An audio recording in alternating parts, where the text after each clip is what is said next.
오늘 우리에게 주시는 하나님의 말씀은 시편 14편입니다. 시편 14편 1절로 7절의 말씀입니다.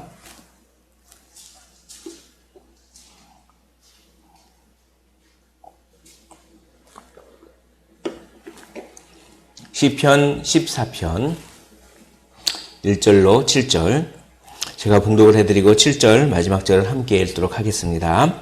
어리석은 자는 그의 마음에 이르기를 하나님이 없다 하는도다.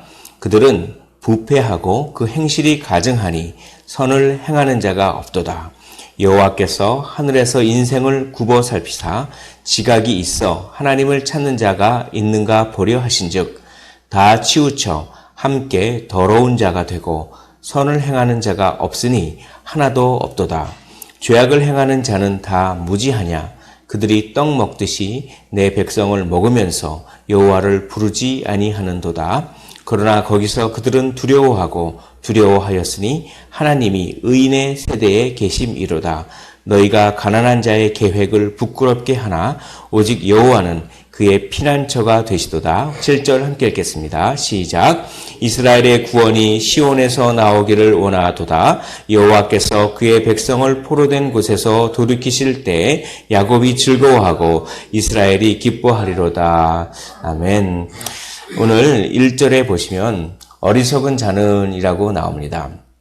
그 어리석은 자를 소개하고 있는데, 그 어리석은 자는 마음에 이르기를 하나님이 없다라고 그게 하는 자, 그들이 마음에 하나님이 없다라고 이르는 자가 바로 어리석은 자다라고 그렇게 이야기합니다.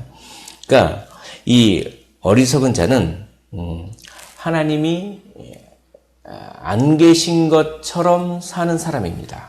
그러니까 여기서 하나님이 없다라고 하는 것은 단지 이제 오늘날의 무신론자들, 영적인 세계도 없고 신이 존재하지 않고 그런 사람들도 물론 얘기하겠지만, 그런 사람들이라기보다는 이 고대 세계에서는 하나님이 없다라고 하는 사람이 하나님의 존재를 인정하긴 하지만 그 하나님이 내 삶에 개입하시고 간섭하시지는 않는다, 이렇게 생각하는 사람들입니다.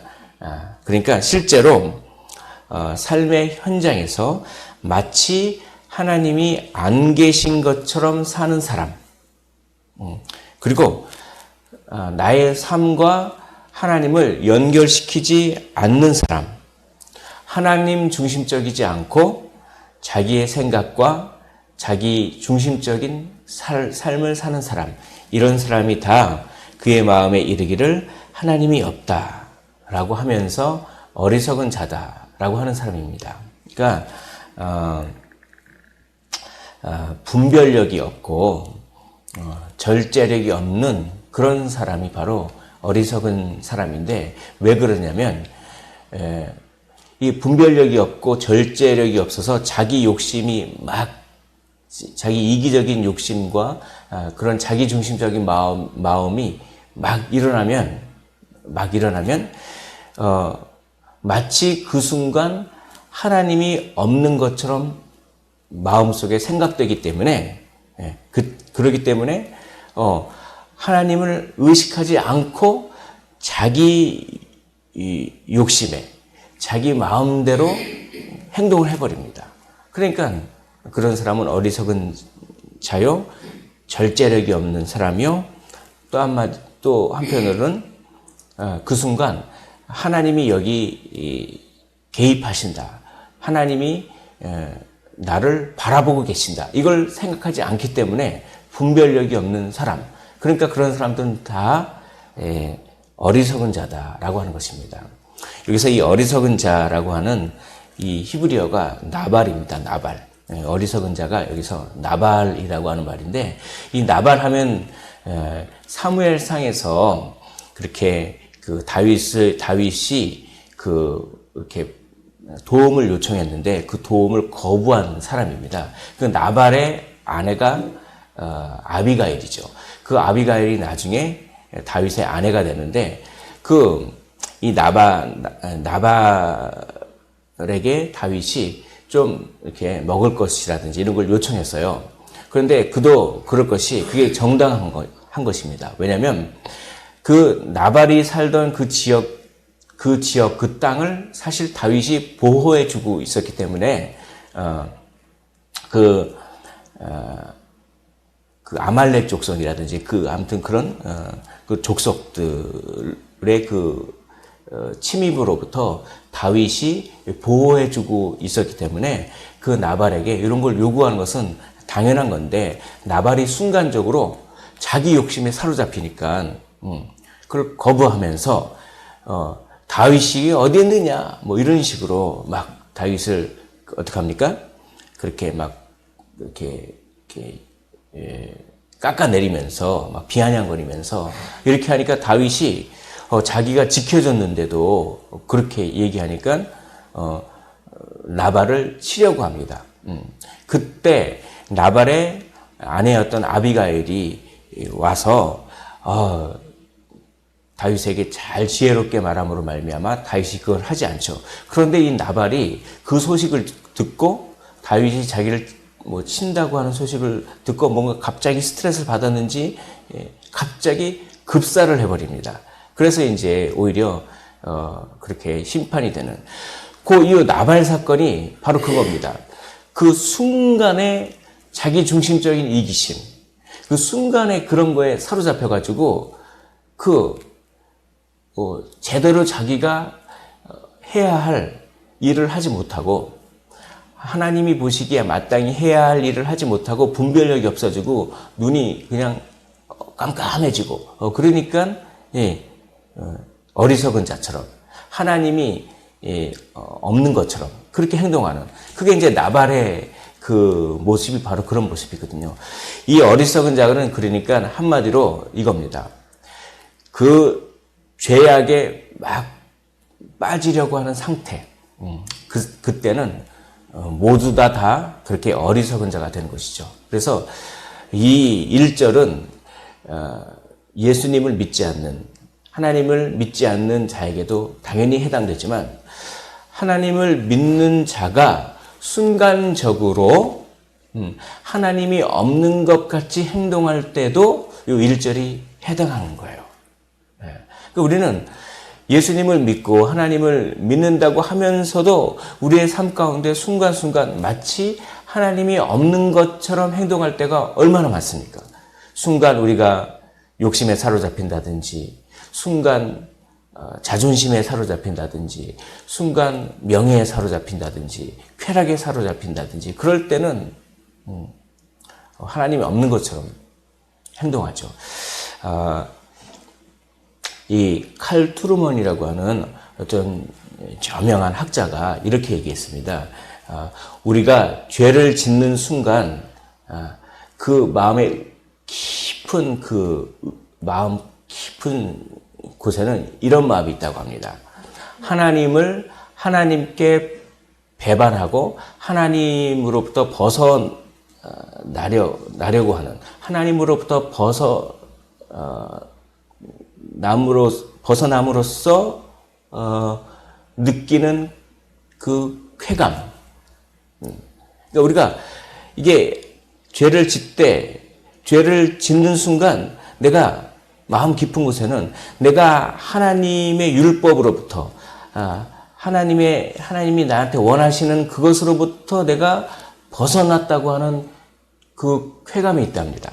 그것을 누리면서 하나님을 대적하는 쾌감을 우리 마음 깊은 곳에서는 그것을 누리려고 한다. 우리가 죄를 짓는 순간 이게 굉장히 깊은 말씀을 한 거죠. 그렇습니다. 우리가 어리석고 분별력이 없고 지각이 없어질 때, 그럴 때 하나님을 대적하면서 우리 마음 가운데 우리가 예수님을 믿으면서, 우리가 예수님을 분명히 믿으면서 만약에 우리가 죄를 짓는 순간에는 마음 가운데 우리도 모르게 예수님이 어딨어?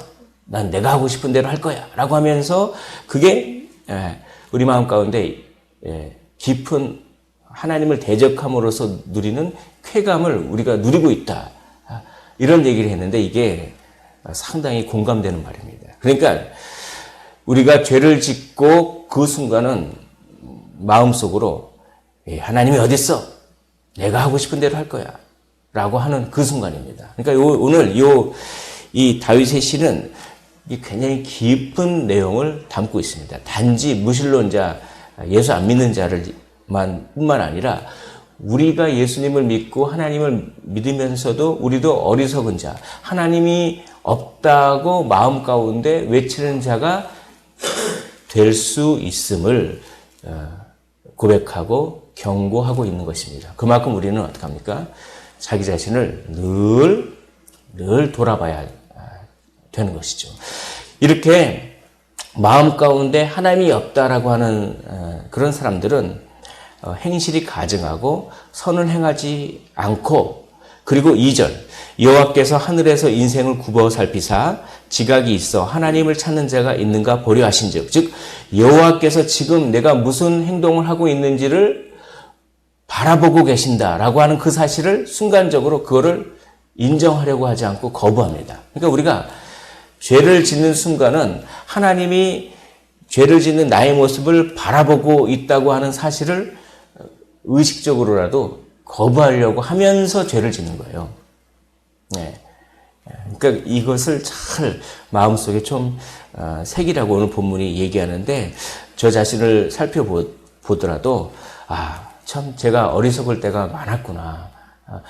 입술로는 하나님을 믿는다, 예수님을 믿는다 고백하면서도 순간 눈이 어두워져서 마치 하늘에서 예수님이 나의 이 모습을 바라보지 않고 있구나 라고 생각할 때가 많았다라고 하는 그런 고백이 참 말씀 준비하면서 나왔습니다. 그래서 14편 3절에 보면 다 치우쳐 함께 더러운 자가 되고 선을 행하는 자가 없으니 하나도 없도다라고 이야기합니다. 다 치우치게 됩니다. 마음 가운데 하나님이 없다라고 그렇게 그런 생각을 품는 순간 다 치우치게 됩니다. 다 자기중심적으로 다 치우칩니다. 다 무언가에 사로잡히는 것이죠. 거룩한 것과 정반대되는 마음에 다 사로잡힙니다. 그러므로 의인이 하나도 없습니다. 오늘 요 시편 14편을 바울은 로마서 3장에 인용합니다. 그래서 의인은 없나니 하나도 없으며 라고 얘기하면서 이렇게 이 3절을 인용합니다. 다 치우쳐 선을 행하는 자가 없으되 하나도 없다. 그러므로 누가 필요합니까? 그러므로 예수 그리스도가 필요한 것이죠. 그러므로 예수 그리스도가 필요합니다. 그래서 예수 그리스도를 믿음으로 말미암아 우리는 구원을 받는 것이지, 우리 힘으로는 도저히 구원을 받을 수 없는 것이, 왜냐하면 우리는 항상 마음 가운데 하나님이 없다라고 하는 마음이 항상 생기는 존재이기 때문에 그렇습니다. 심지어는 예수를 믿고 구원받은 하나님의 자녀임에도 불구하고 순간순간 하나님이 없다라고 하는 마음이 들 정도로 우리는 의인이 아닙니다.